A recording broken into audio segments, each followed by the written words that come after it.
प्रश्न है sine square theta minus sine 4 theta plus 1 बटे 1 minus sine square theta plus 1 minus ten square theta minus ten 4 theta बटे 1 plus ten square theta का मान निकालना है। तो देखिए sine square theta minus sine 4 theta में कॉमन क्या आ रहा है, sine square theta. Sine square theta जब कॉमन ले लेंगे तो क्या बचेगा 1, इसके जगह 1 बचेगा, माइनस यहाँ क्या बचेगा साइन स्क्वायर थीटा, कह कि 4 गो में 2 ठो बाहर कर दिए, प्लस यहाँ पे क्या बचा 1, और नीचे 1 माइनस साइन को क्या लिख सकते हैं कॉस स्क्वायर थीटा, प्लस यहाँ पे 1 है 1 लिखिए, माइनस ये दोनों में कॉमन क्या आ रहा है minus ten square theta, minus ten square ले लिए तो क्या बचेगा 1, इसके जगह 1 बचेगा प्लस, और इसके जगह क्या होगा माइनस के जगह प्लस टेन स्क्वायर थीटा। नीचे में क्या होगा 1 प्लस टेन स्क्वायर थीटा का फॉर्मूला होता है सेक स्क्वायर थीटा। ठीक, अब देखिए 1 माइनस साइन स्क्वायर थीटा का फॉर्मूला क्या होता है कॉस स्क्वायर थीटा, तो इसके बदले हम लिख सकते हैं यहाँ पे कॉस स्क्वायर थीटा, और यहाँ पर भी देखिए 1 प्लस टेन स्क्वायर थीटा के बदले लिख सकते हैं सेक स्क्वायर थीटा, काहे कि 1 प्लस टेन स्क्वायर का होता है सेक स्क्वायर थीटा। अब क्या करना है कॉस स्क्वायर थीटा से sign square theta into cos square theta में भाग दिए, कॉस स्क्वायर थीटा क्या होगा कट जाएगा, बचेगा क्या यहाँ पर साइन स्क्वायर थीटा, प्लस 1 में कॉस स्क्वायर थीटा से भाग दीजिए तो 1 बटे क्या होगा कॉस स्क्वायर थीटा, 1 बटे कॉस स्क्वायर का थीटा का फॉर्मूला होता है सेक स्क्वायर थीटा। अब सेक स्क्वायर से इसमें भाग दिए 1 बटे सेक स्क्वायर थीटा का फॉर्मूला होता है कॉस स्क्वायर थीटा, और tan square theta into sec square theta में भाग दीजिए, सेक स्क्वायर का क्या होगा कट जाएगा, बचेगा tan square theta minus ten square theta. अब यहाँ पे क्या है sine square theta plus cos square, इसका वैल्यू 1 होता है, sec square theta minus ten square theta का वैल्यू भी 1 होता है, 1 1 जोड़िएगा तो कितना होगा 2, तो इसका 2 क्या होगा राइट आंसर होगा। प्रश्न है एक बेलन के आधार की त्रिज्या 7 सेंटीमीटर और ऊंचाई है 15 सेंटीमीटर, तो उसका संपूर्ण पृष्ठीय क्षेत्रफल निकालना है। तो संपूर्ण पृष्ठीय क्षेत्रफल का मतलब है बेलन के आधार का पृष्ठ, बेलन के शीर्ष का पृष्ठ और ही चारों तरफ का पृष्ठ का निकालना है। तो संपूर्ण पृष्ठ क्षेत्रफल इसका क्या होता है, संपूर्ण पृष्ठ क्षेत्रफल, तो इसका होता है 2 पाई r इंटू एच प्लस क्या होता है r, तो 2 लिखिए, पाई लिखिए, r का मान यहाँ 7 हो गया, और h का मान है 15 और r का मान है 7, 15 7 कितना हो गया 22। अब इसको गुना के 7 दूनी 14, 14 दूनी 28, 14 दूनी 28 और 2 30, यानी 308 पाई सेंटीमीटर स्क्वायर इसका क्या होगा संपूर्ण पृष्ठीय क्षेत्रफल होगा। ठीक है, 2 पाइप ए और बी 1000 लीटर की टंकी को क्रमशः 5 घंटे और 6 घंटे में भर सकते हैं। यदि उन्हें एक साथ खोल दिया जाए तो वे 1800 लीटर की एक खाली टंकी को भरने में कितने घंटे का समय लेगा। तो पाइप ए टैंक को 5 घंटे में भरता है, पाइप बी 6 घंटे लगाता है, और टंकी की जो क्षमता है वह 1000 लीटर का है। तो पाइप ए प्रति घंटा कितना बढ़ेगा 200 लीटर, पाइप बी कितना बढ़ेगा 6 से इसमें भाग दीजिए तो कितना होगा 500 बटे 3 लीटर प्रति घंटा हो जाएगा। तो दोनों पाइप को एक साथ खोल दिया जाए तो कहता है 1800 लीटर वाला टैंक को भरने में कितना समय लगेगा। 200 प्लस 500 बटे 3 को जोड़िए, 3 दूनी 600, 6 5 कितना हो गया 1100 बटे कितना हो गया 3।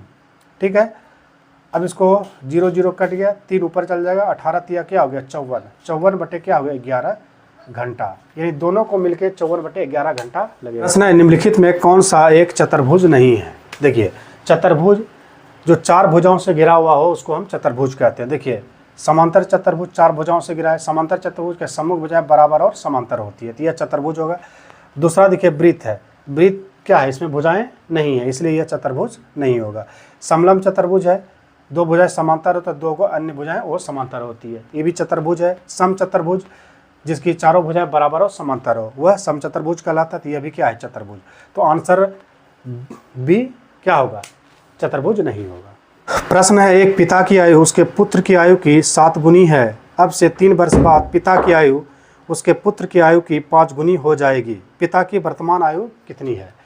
तो पिता की कह रहा है कि वर्तमान आयु, ठीक है, तो यहाँ पिता और यहाँ पर क्या लिखेंगे हम पुत्र, और इस प्रश्न को हम ऑप्शन से सॉल्व करेंगे।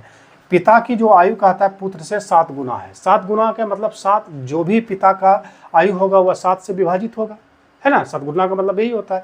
तो पहला नंबर देखिए 36 है, तो 7 के टेबल में आता है 7 × 5 = 35, 36 नहीं आता है, तो पहला ऑप्शन गलत। दूसरा देखिए 7×6 = 42, ये भी नहीं आ रहा है। तीसरा इससे 7 से भाग दिया 7 × 7 = 49, 7 × 5 = 35, यह भी नहीं आ रहा है।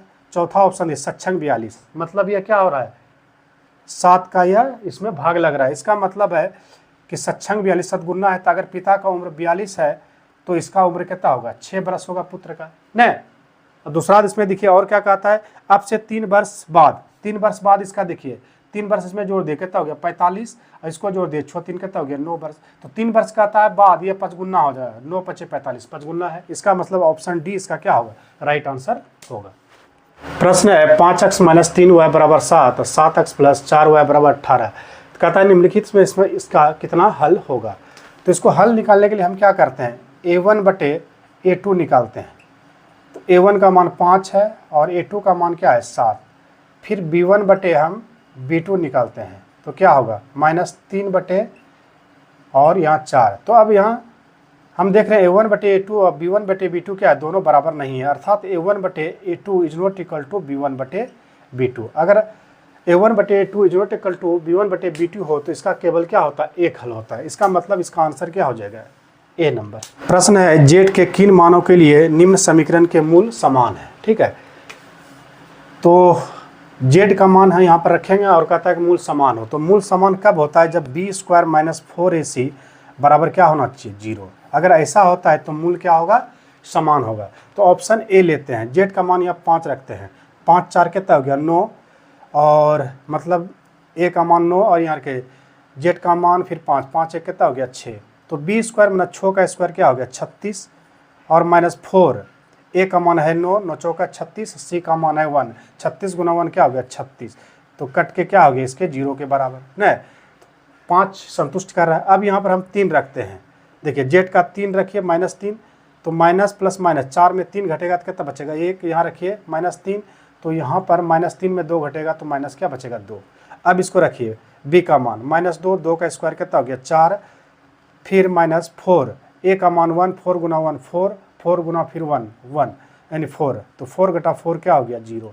यानी कि पहला ऑप्शन क्या करता है, समीकरण को संतुष्ट करता है, अतः जेड का मान क्या होगा 5 और -3, इसका राइट आंसर होगा। प्रश्न है एक डीलर ने अपने माल का 3/5 भाग 25% के लाभ पर बेचा और शेष भाग क्रय मूल्य पर बेचा।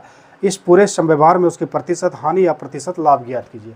मान लेते हैं डीलर के पास शुरू में कितना था 100 रुपया का सामान था, और इसका जो 3/5 यानी 100 का 3/5 भाग यह 25% के लाभ पर बेचा। 25% का मतलब बेचा कितना 125%, माना 125 बटे क्या हो गया 100, 0 क्या हो गया कट गया, 5 से इसको कटाइए 25 × 5 = 87 कट गया। यानी कि इसका मतलब है ये 75 रुपया में उसको बेच दिया। तो 75 रुपया में जब इसको बेचा तो विक्रय मूल्य इसका 75 रुपया आ गया, और शेष इसमें कितना बचेगा, अगर शेष मतलब 100 का 3/5 अगर कटाइएगा तो कितना हो जाएगा 20 × 5 = 100, 20 × 3 = 60, यानी कि 60 भाग वह बेच दिया, तो बचा कितना इसमें 40 भाग, और इस 40 भाग को भी कहता है कि क्रय मूल्य पर ही बेचा, जितना में लिया उतने में बेच दिया।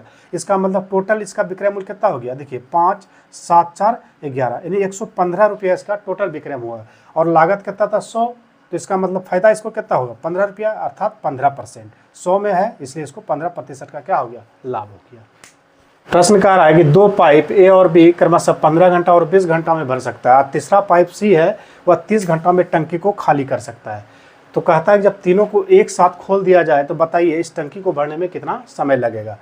अगर ए 15 घंटे में एक टंकी को भरता है तो बताइए ये प्रति घंटा कितना भरेगा 4 लीटर, बी कितना भरेगा 3 लीटर, और सी किस दर से खाली करेगा 30 दूनी 60, यानी कि 2 लीटर प्रति घंटा टैंक को खाली करेगा।